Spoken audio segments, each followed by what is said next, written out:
let's do that. So we're looking at Euler's method and the start of numerical methods today. Just recalling the previous methods that we've learned up to this point, there have been two main methods that have been analytical. Do we recall what their names are? Separable equations. Separable equations, yep. Right, get u on one side, t on the other, or get x on one side, y on the other, and then integrate both sides, assuming you can write it like that, right? And we also had another method for first order equations. Integrating factor method. Thank you. Was that Anthony? Yeah. Yes, thank you. Integrating factor method. Kind of hacking the product rule in order to get something into a form which we say is an exact equation, which we'll study more later in second order equations. But yeah, we had these two methods that we do by hand, or we do it analytically. And so today we're going to start the unit of numerical methods, and I'll explain why these are helpful and necessary, and why they're worthwhile for us. But this is kind of a new approach, okay? Not all ODEs can be solved by hand. In fact, most cannot. If you were to just kind of have something generating random ordinary differential equations, not all of them can be solved. And a lot of the techniques that we have that are analytical, or being able to solve them in closed form expressions, as we say, getting a general solution by hand, that's very hard, and it's often done by just like educated guesses, not some systematic approach that you haven't learned yet.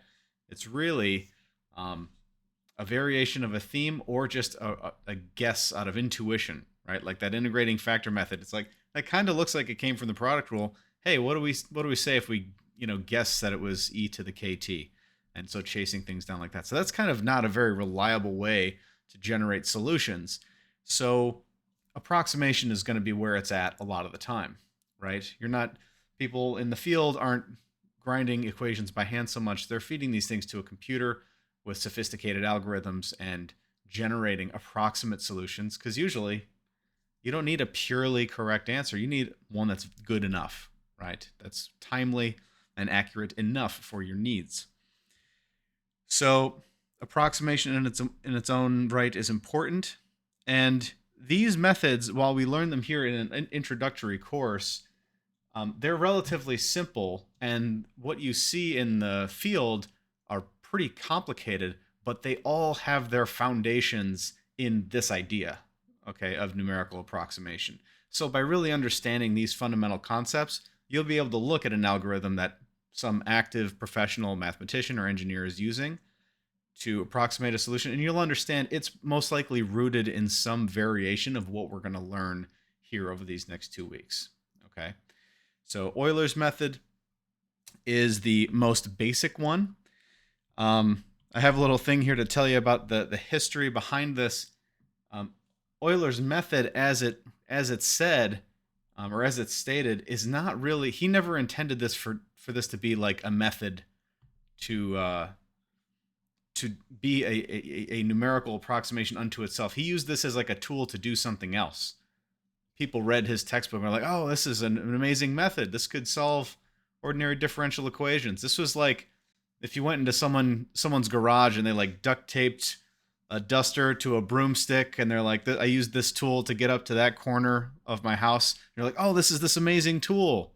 It's like that. I just built it for that one thing, right? This isn't something I use all the time. This isn't some amazing, engineering feat. Similarly, Euler's method is very, very simple, and it wasn't intended to be anything sophisticated. So when you see it, and you're going to be like, after you understand it, you're going to be like, this is pretty simple. But it's the fundamental idea behind it that drives more sophisticated algorithms. Okay, so he never really meant for this to be the method that people use his name for. So we're going to motivate this a little bit by, let's say we were looking at an equation that was the logistic growth, but that it has parameters that vary with time. So logistic growth, as we saw it before, we've seen it in a separable form. We've been able to solve it using that approach. But if we let the parameters vary with time, meaning this rate here and the what we call like the limiting constant of the environment, if those vary with time, now this becomes nonlinear and not separable. And so we don't have a technique by hand to solve it.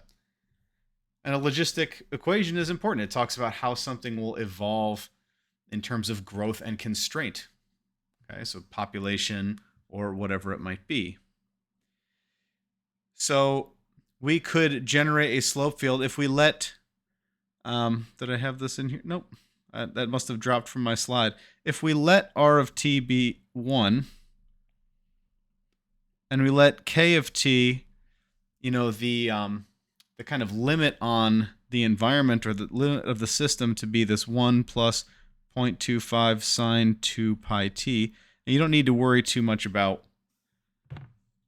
these values. We're really just saying the limitation of the environment, oscillates. It fluctuates back and forth, okay? So it might be dependent on temperature or something like that. This is not, this is not linear. This is not separable. But we could graph a slope field and get an idea of what's happening. And let's say we have, this initial condition that u of 0 equals 0.3. And we tell the computer, all right, give me a flow line through this slope field. And it would do so. It'd give us some trajectory and it would tell us roughly what we could expect. And same thing if you started at a different point. But the question is, how did the computer come up with this, really? Right? How did it generate a flow line if all a computer can do is, sum and multiply things together? It doesn't draw smooth, perfect curves, right? So how could we predict if we didn't have this graph or we were just given this equation, how could we predict this value? What if we cared about u of 4? What happens after 4 days or 4 hours in this system? How would I get u of 4 from this knowing this? Well, the idea is that you'd use the slope field in some way. What this rule gives us is the slope at each point. And so hopefully that's enough information to get us close enough by using tiny little segments to maybe approximate where we should be. This is exactly what the computer is doing, and we're going to unpack what this process really is from a calculation standpoint. All right, but this is kind of our motivation, right? If I just had this ODE, which is not solvable by hand, I had this initial condition, how could I predict that this would be the value u of 4? So here comes Eulers' method. So Eulers' method hinges on the idea of linearization. What was linearization? It was when we zoomed in on a function that was differentiable, right? And you zoom in far enough on a differentiable function, which means smooth and continuous, right? And what happens when you zoom in far enough, people who have graduated Calc 1? The line looks linear. Yeah. The curve starts to look like a line, right? The fact that it's smooth and continuous means you can shrink in on a window around it, and it will look linear. And so then you can approximate that with a line instead of worrying about what the actual curve is, saving yourself some computation time. So that's exactly right. So things look linear when you get close enough. That's the idea. So as long as I have some t star, some key value in an interval AB, that we can say the linearization of a function u is we really just kind of abuse the linear, what we call like the point slope form is what I'm trying to say. Point slope form of a line. T minus t star. See how that kind of looks like the point slope form of a line? The left hand y minus y1 equals m times x minus x1. Where the slope is the slope of the tangent line, right? U prime at t star. So the idea then is, all right, you've got some t star and u of t star, so some x and y pair, how would we predict u of t star plus some h, where h is some step value, which we can change, right? Some marching forward. Well, I'm going to grab this image here, which is better than I could draw. And so you see, let's assume that u is the red function and in blue is the linearization. At t star, these two functions, we see they're indistinguishable from each other, right? That's the point of linearization. This is the best approximation for the function at that point. But we know that since this thing's not linear, probably, what happens the moment you step away from t star? Deviation. Yeah, you get a deviation. It's not going to be accurate. It depends how soon on the curve, right? But it is not going to be accurate forever, right?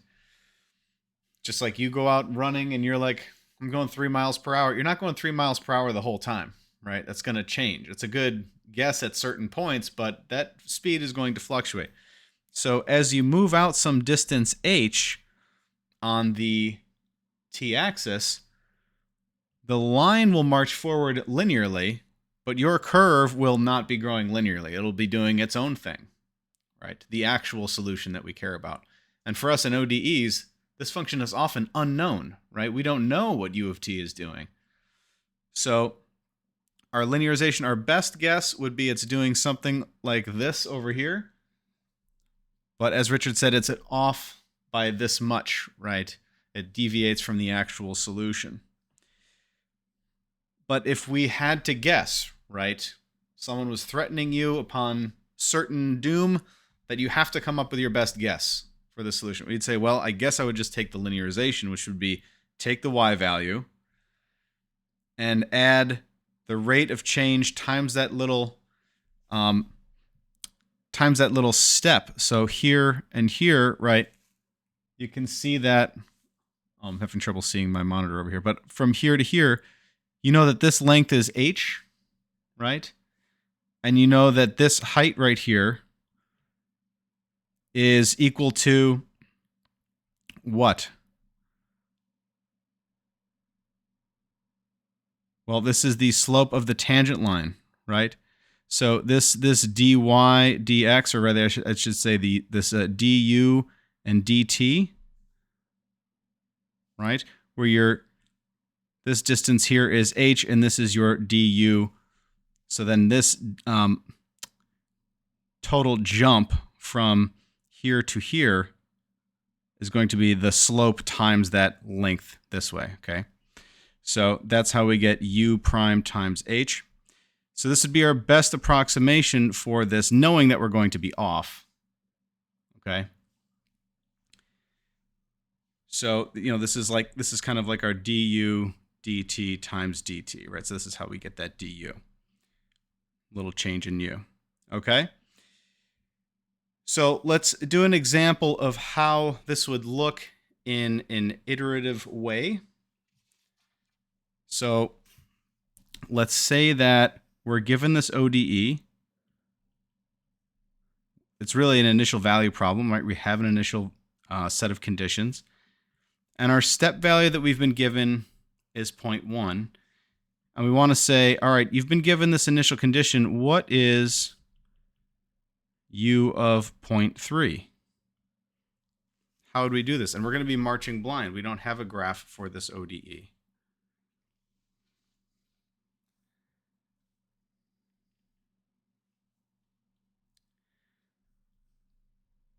I'll let you get this down. You're going to give yourself some space, too, for this problem, by the way. So if you're at the end of the page, you might want a freshie.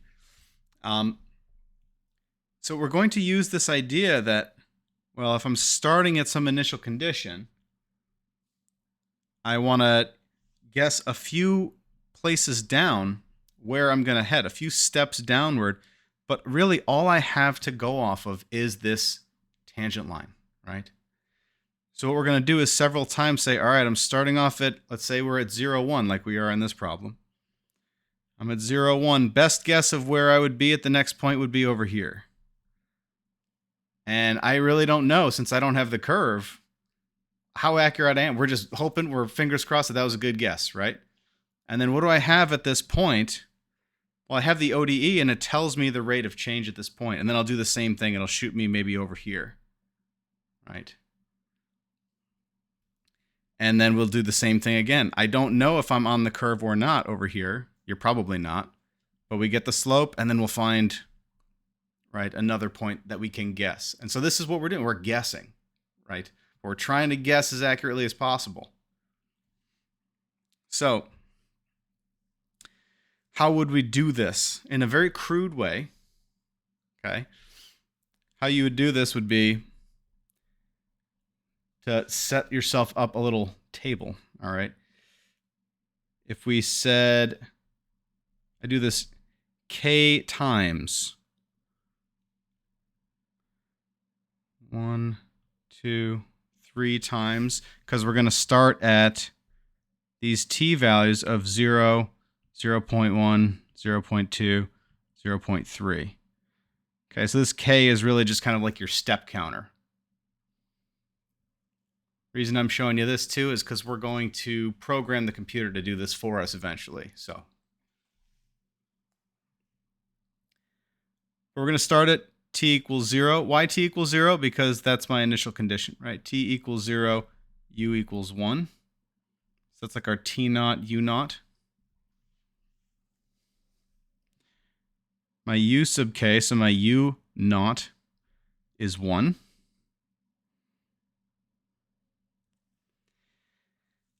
And then what I'm doing at each point, and I'm going to shoot back to the graph in a second here. This isn't for this graph, right? But what I'm doing at each point is saying, all right, I'm starting off at, 0, 1, let's say. I get the slope, and I march forward that distance on that line. Then I get the slope, and then I march forward that distance on that line, right, using that rate of change. I get the slope, I march forward on that distance, getting that line, and so on and so forth, using this graph is, right, the proxy for the ODE itself. It tells you the slope at that TU value. Okay. So that's what we're doing. We're doing it in a table form right now. So once I have a TU pair, then I want to find the slope of TK, the slope at, rather, TK, UK.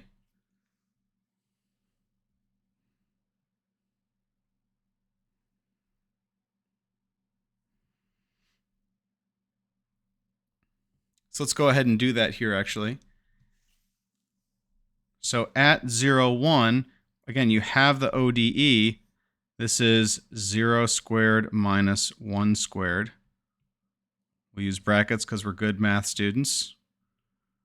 We get negative 1.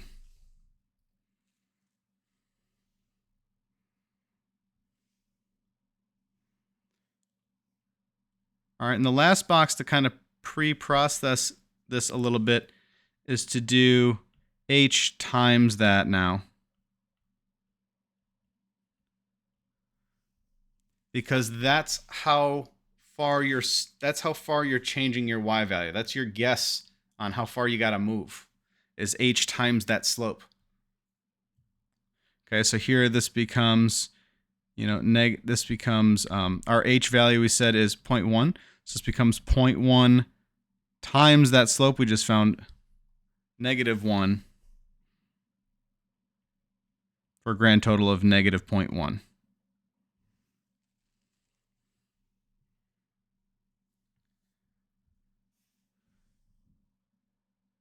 So what does this mean, roughly? We started off at 0, 1. We found that the slope at this point was something like this. Let me make it less drastic. The slope at this point was something like this. Our step size is 0.1. And so we multiplied it by that slope to see how far forward we should march along that slope, which came to about here. So I went from 0 to 0.1. And then this height, we're saying that change was negative 0.1, so we should be at 0.9. Does that make sense? This is really 1 plus negative 0.1, which is 0.9 for my U1.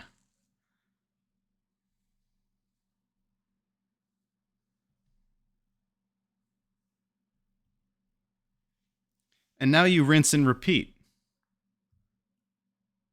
And you're like, man, I'm having a lot of fun right now. Right? Just kind of crunching through numbers on a table.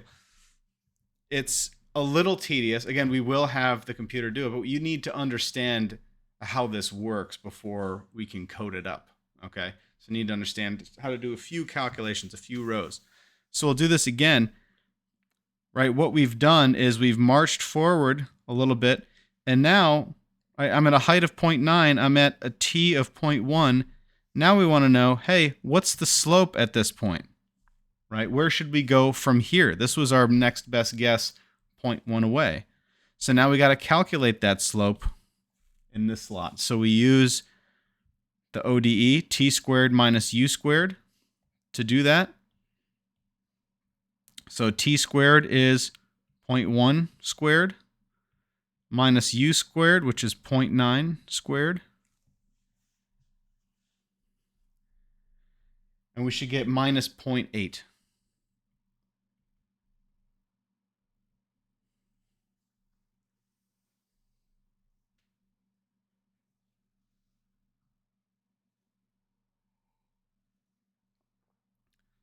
So then that tells us the slope here, it's not as steep as negative 1.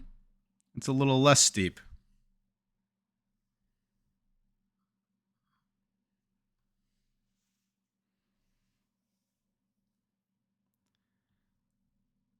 And then again, we find out, well, okay, how much does that change the y value? Well, we multiply by 0.1 times that slope, and we get negative 0.08.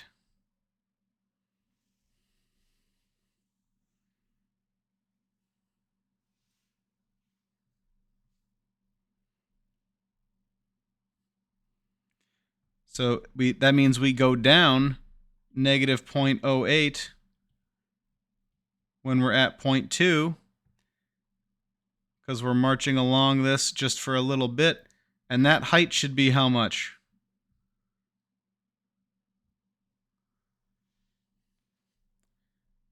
Only point, not 0.2, it'd be 0.8, 0.82, right? Be 0.82 because we started at, well, maybe, Richard, you might have been talking about the x value. The x value or the t value is 0.2. The y value, though, we dropped from 0.9 by negative 0.08. And so we should be left at 0.82 here for my y value.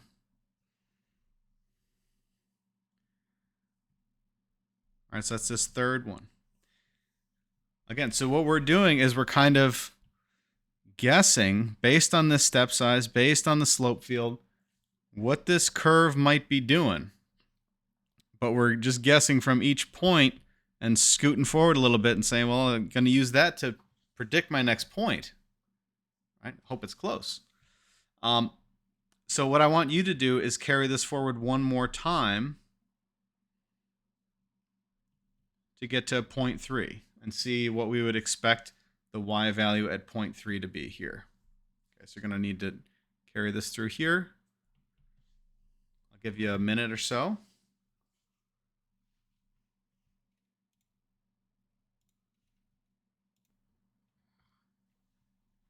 All right, so anybody want to throw out their answer for this? Feeling bold and brave?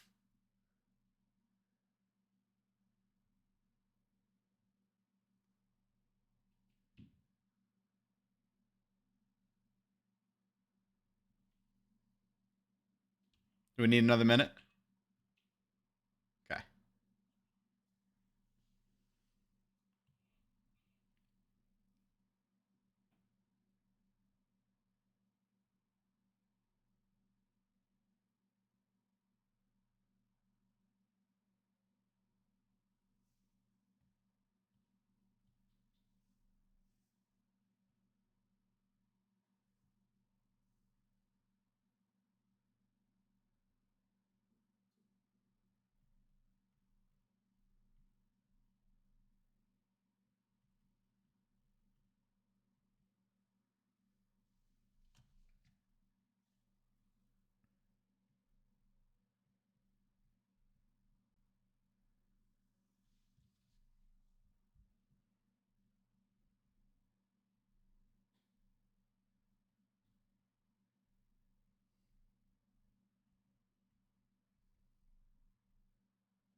So just to push this forward, right at this point, we can calculate the slope. 0.2, 0.82. Should get negative 0.6324 for the slope. We in agreement there? Okay, awesome. Multiply that by the step size, because that's how far you're marching forward on that tangent line, right? And that's going to become your change in y. And so then you apply that to your u. So you get 0.82 minus 0.06324, and you end up with 0.75676.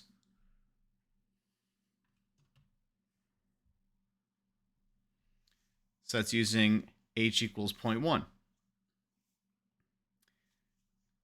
So how much do you think that step size has to do with our accuracy?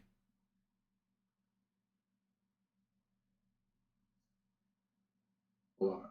A lot. Yeah, a lot. When we see the computer draw it, it looks like a smooth curve, right? I kind of hinted that it is performing a stepwise algorithm to compute a solution curve. So it's doing so in such a way that it's generating a smooth graph, right? So those step sizes are going to be pretty small, which means a lot more computation, right? So we'll talk about that in a little bit. But you can imagine if I said step size of 0.01, this would take you, right, 30 steps, and that would have taken a very, very long time to do by hand, right? So just to kind of highlight, again, what's happening in this process, and that we're highly dependent on this step size for our accuracy. So in general, how does this look? And I'll give you guys a write-up after class as well, a document of kind of like step-by-step how to do this, all right, so that you have it for when you're practicing.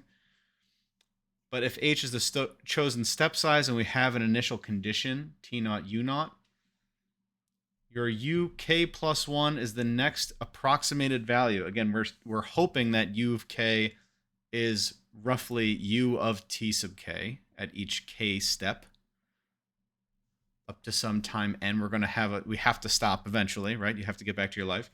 So we'll stop at some n. But this is how you generate your next u value in sequence.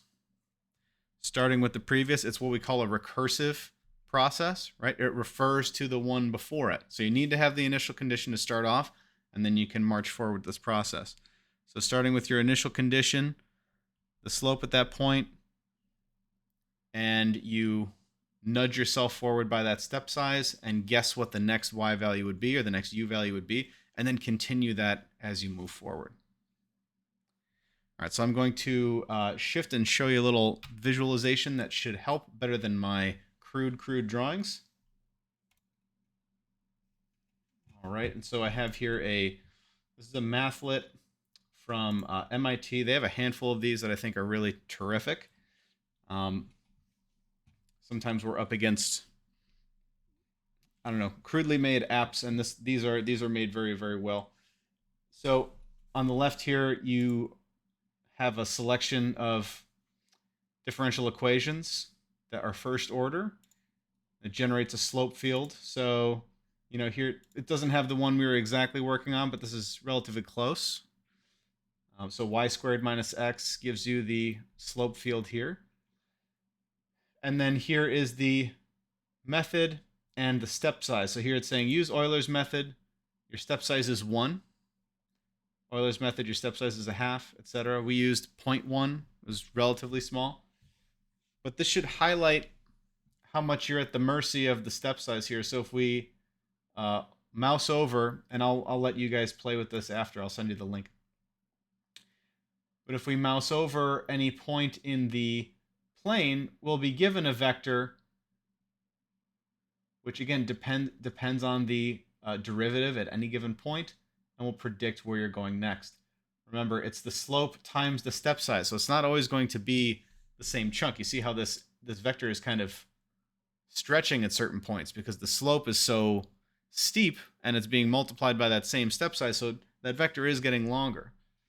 So, let's say that we had our initial conditions, which you can see down here where your cursor is. We'll start at, let's say 0, 1, something like this. Or sorry, 0.5.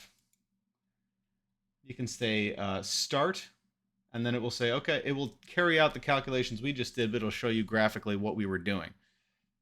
So, gets the slope, marches out on that tangent line. How far did it go? It went on an x distance of h, right? So an x distance of 1, and then found the dy, and it applied it. And then you can do that again and again at each point. So you get this kind of like piecewise segments of a function. And again, what it's predicting is where you would be based on being at this point in the slope field. We would hope that starting with and this, you can see how this doesn't really represent maybe a real trajectory of some, particle in a fluid or anything like this. So we'd hope that if we decrease that window, it'd be a little bit more of a natural looking trajectory. And here we see it did like find its way into this funnel that you see in the slope field, which is probably what we would expect. We wouldn't expect something to jump past it, but you can see how with the orange trajectory, step size 1, it just jumped right by that funnel, right? Would that probably happen with a continuous function? Most likely not. But would you know that if you didn't have the graph, or right, if you were just calculating this by hand? You would not. So you're kind of, again, at the mercy of the accuracy of your method. With an even smaller step, we see something that resembles more like a continuous curve. Same thing with blue, even better, although we're kind of muddying up with the arrows now. So I'm going to clear it out, show you the actual solution that has an analytical closed form that someone solved by hand. Looks like this. And so if we put all of them up together, you can kind of see the distinction between the methods. So way more calculations means you're much, much closer to your actual solution. And again, you got to remember that we are usually applying this in the context where we don't have the solution, right? So you want to be as accurate as you can. Okay. So I will put this in the link. Actually, this is already in our... Oh, I haven't dropped it in class yet, so I'll do that right now. Pause the recording here. So here we just worked through the first example using Eulers method. We would expect to end up at 6 for u of 1 would be our best guess. However, we've solved this ODE many times, right? We know how to solve this ODE. We know this particular solution with 0, 1, that u of t, we can use p for a particular solution, is really 4e to the t minus 3. And so then this would tell us that we know the exact solution here, because again, this is a solvable equation. We'd know that up of 1 is really like 7.873 when we plug it in here. So we're off by quite a bit, right? But your step size was a half, and that's kind of a big jump, right? But depending on your use case, right? Landing within 1.8 miles of your target is what you needed to do. Hey, it did the job, right? But this is just to illustrate the point. For the other examples, you do more steps. But this brings us to the next discussion, which is about error and what we can expect. So I'm actually going to do that in a separate video. So I'll stop the recording here, and we'll discuss error and do a little bit of analysis of it, because it actually helps drive your understanding of what the method's doing to understand how it messes up, right? How inaccurate it is. and it will help you understand, again, like we said before, the more sophisticated algorithms that are used to approximate solutions out in the field. So we'll hit pause here. We'll work through using coding up sheets and Sage to do this in Python, and then we'll talk about error at a different time.